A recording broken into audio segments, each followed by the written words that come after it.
አስተማሪን በጫማው ትለየዋለህ እኮ። አንድን ጫማ ለብዙ ዓመታት ነው የምንጫማው። ብዙ ሲረገጥ የአቀማመጥ ሚዛኑን ያጣል። እኛ ግቢ ብትመጣ ትደነግጣለህ። የብዙ መምህር ጫማ ተንሻፎ ነው ያለው። ድምፅ አውጥቶ ጣሉኝ እያለ ነው። እንዴት ትጥለዋለህ? ግማሽ ደሞዝህ ደህና ጫማ እንደማይገዛ እያወክ። ታች ግቢ ለምሳሌ ኮመን ኮርስ የምንሰጣቸው የኢንጂነሪንግ ተማሪዎች አሉ። 5 ዓመት ገደማ ዩኒቨርሲቲ ይቆያሉ እና ሸፋፋዋን ጫማህን ያውቋታል። ጃኬትህን ያውቁታል። ገደድ ሸፈፍ እያልክ ስትወጣ ከርቀት ይለዩሃል። በጫማህ ባይለዩህ በጃኬትህ ይለዩሃል። ደግሞ ይቀልዱብሃል። ባይቀልዱብህም እንደሚቀልዱብህ ታስባለህ። በአጠገባቸው ስታልፍ ትሸማቀቃለህ። ይህ ነገር ስሜትህን ይጎዳዋል። አስበው፣ አንድ የኢንጂነሪንግ ተማሪ ዩኒቨርሲቲ ገብቶ በኬሚካልም ይሁን በሜካኒካል ኢንዱስትሪ እስኪመረቅ ድረስ አንተ መምህሩ ጫማ መቀየር አለመቻልህ አያምም? ባጭሩ ቅድም ኑሯችን ጫማችንን ነው የሚመስለው ያልኩህ ለዚህ ነው። ይህ ጥናታዊ ዘገባ የዩኒቨርሲቲ መምህራን ላይ ያጠነጥናል። ከእነርሱ ውስጥ ፒኤችዲ የሚማሩት ላይ ያተኩራል። መምህራኑ የበለጠ በተማሩ ቁጥር የበለጠ እየተራቡ እንደሆነ ያወሳሉ። 3ኛ ዲግሪያቸውን በተለይ በአዲስ አበባ ዩኒቨርሲቲ እንዲሰሩ ከተለያዩ የሀገሪቱ ዩኒቨርሲቲዎች የተመደቡ መምህራን ለቅሷቸው የእናቱን ሞት ያረዱት ሰው ያህል ነው። በተመጣጠነ ምግብ እጦት የተነሳ እየቀነጨርን ነው ብለው ያማርራሉ። ቢቢሲ በርከት ያሉ የፒኤችዲ ተማሪዎችን ለወራት ቃለ መጠይቅ ሲያደርግ ቆይቷል። ከጉዳዩ ስፋት የተነሳ የብዙዎቹን ኑሮ በ5 መምህራን ታሪክ ውስጥ ጨምቆ ማስቀመጡ የተሻለ መንገድ ሆኖም አግኝቶታል። እጩ ዶክተሮቹ የሰቆቃ ሕይወታቸው በቤተሰቦቻቸው ላይ ሊያሳድር የሚችለውን ሀፍረት ለማስቀረት፣ በተማሪዎቻቸው ላይ አሉታዊ ስሜትን ለማስወገድ፣ ማንነታቸውን ለመደበቅ ተሞክሯል። በእኛ በኩል መረጃውን እንዳለ ከማቅረብ ውጪ የጨመርነው አንዳችም ሐረግ የለም። መልካም ቆይታ። ቀንም ማታም ቀጭን ሽሮ ነው የምበላው። ልጆቼንና ባለቤቴን ገጠር ትቻቸው ነው የመጣሁት። አዲስ አበባ ባመጣቸው የት ይኖራሉ? ምንስ ይበላሉ? እኔ ራሴ የማድረው ዶርም ውስጥ ለ4 ተዳብዬ ነው። በስተርጅና እንዲህ እኖራለሁ አላልኩም ነበር። ለዚህ 1500 ብር እከፍላለሁ። 3 ልጆች አሉኝ። በየወሩ ለቤተሰብ 7000 እልክላቸዋለሁ። እጄ ላይ ስንት ቀረ? 1000 ቀረችኝ። አንድ ሰው በ1000 ብር 1 ወር እንዴት ነፍሱን ያቆያል? ሌላም ወጪ አለብኝ። የልጆች የትምህርት ቤት ክፍያ 2000 ብር ነው። ከየት አምጥቼ ልክፈል? ከዚህም ተበዳድሬ እከፍላለሁ። የሚያቃዠኝ ልጆቼ ቢታመሙስ የሚለው ነው። እንቅልፌን አጣለሁ። እግዚአብሔር ረድቶኝ እስከ ዛሬ ድረስ አልታመሙም። በቃ በየወሩ ጸሎቴ ልጆቼ እንዳይታመሙ ብቻ ነው። ምን ይውጠኛል? በምን ያሳክማቸዋለሁ? አንዳንዴ ችግር ሲጠናብኝ ወንድሜ አለ። በወር እንዲደጉመኝ እለምነዋለሁ። አይጨክንብኝም። በወር 4000 ብር አካባቢ ይቆርጥልኛል። እሱ ባይኖር ኖሮ ምን ይውጠኛል? ይህን 2 ዓመት ተምሬ ራሴን አለመቻሌ ግን የእግር እሳት ይሆንብኛል። ስለ ልጆቼ ልንገርህ። የአስተማሪ ልጅ መዝናናት አያውቅም። ልብስ አይቀይርም።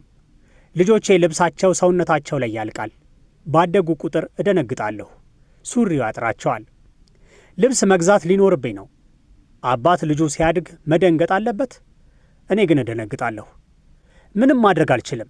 ከየት አምጥቼ ነው ልብስ የምገዛላቸው? አስተማሪ ነኝ። ሙስና አልሰራ። እዚህ አገር ሙስና ካልሰራህ መኖር ትችላለህ እንዴ? ተወኝ በእናትህ። ፒኤችዲ በአብዛኛው 4 ዓመት ነው የሚወስደው። በ6 ዓመት ያልጨረሱ አሉ። አእምሯቸው የተነካሉ፣ ያበዱ መዓት ልጆች አውቃለሁ። እንዴት ትማራለህ በዚህ ጭንቀት? ከ4 ኪሎ እስከ 6 ኪሎ ዞር በል። ብቻውን የሚያወራ ሰው አታጣም። ጓደኞቼን ካየሁ መንገድ እቀይራለሁ። ስለ ጓደኞቼ ልንገርህ። ድሮ አብረውኝ የተማሩ ጓደኞቼ ብዙ ባንክ ይሰራሉ። አንዳንዶቹ ደግሞ መንግስታዊ ያልሆኑ ድርጅቶች ውስጥ ናቸው።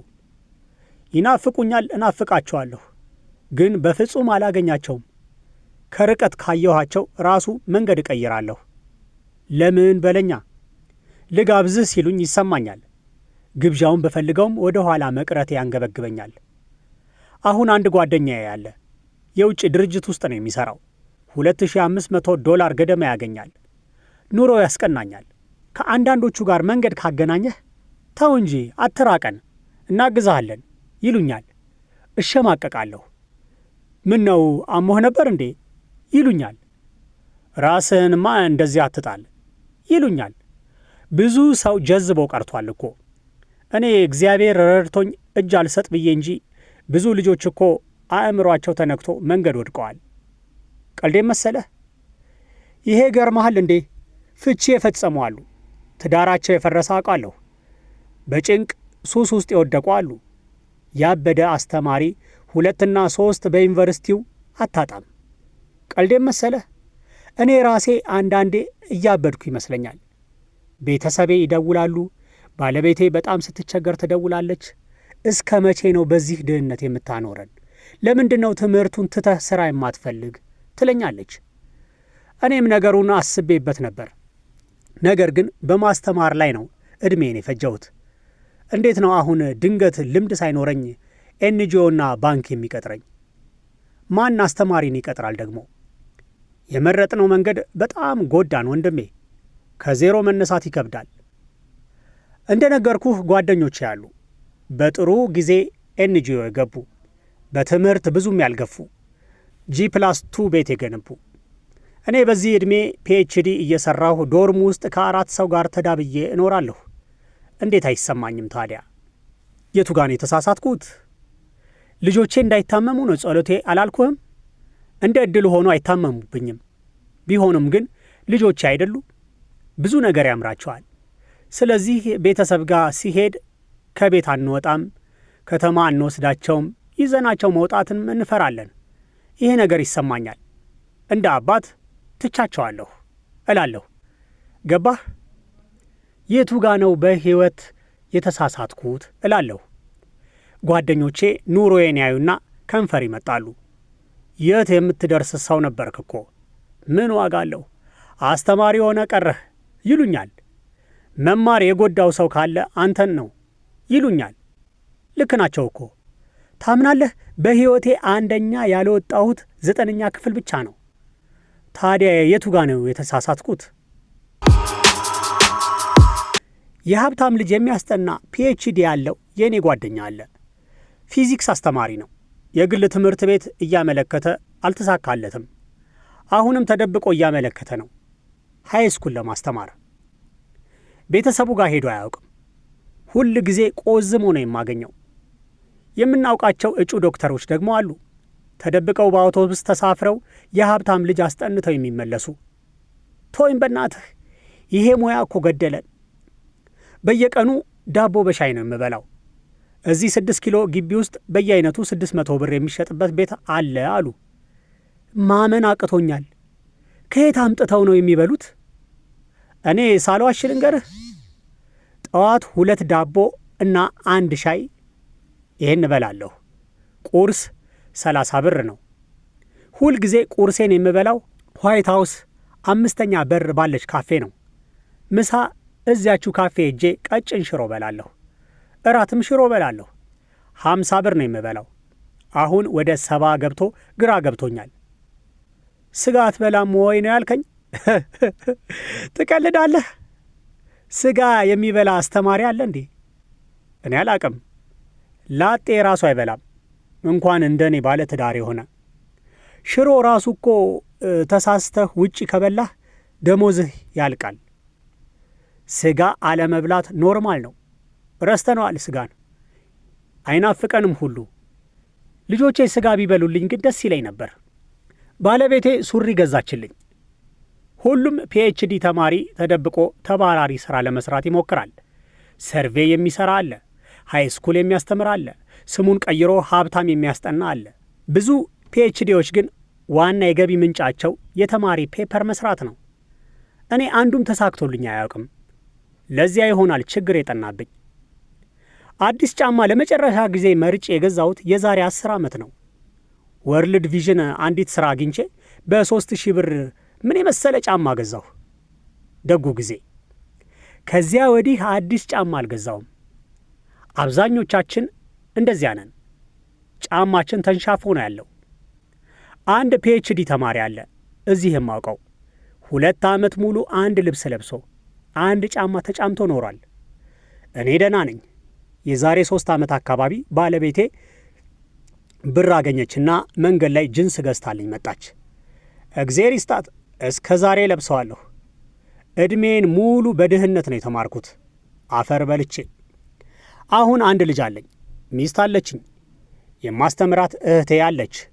ኑሮ አልገፋ አለ። አስተማሪነት እርግማን ሆነ። ታምነኛለህ? ከእናቴ ጋር ከተለያየሁ 7 ዓመት ሆነ። ለምን ብለህ ጠይቀኝ። ምክንያቱም የትራንስፖርት ብር የለኝማ። አንድ በል። ሁለተኛ ከፈለክ እናቴ ሰፈር ውስጥ የምትባለውን ስለማውቅ አፈርኩ። የዩኒቨርሲቲ መምህር ልጅ አላት ይሏታል። ዶክተር ሆኖላታል እኮ ይሏሉ። ከእኔ የሚጠበቀው ሌላ ነው። ኑሮዬ ደግሞ ሌላ ነው። የሚወራው ደግሞ ሌላ። ይህን በመፍራት ከቤተሰብ ሸሸሁ፣ ከዘመድ አዝማድ ሸሸሁ። እሷን ማሸማቀቅ አልፈለግኩም። ፍዳዋን በልታ ነው እኮ ያስተማረችኝ። ዩኒቨርሲቲ ስገባ አባቴ 4 በሬ ሸጦ ነው ያስተማረኝ።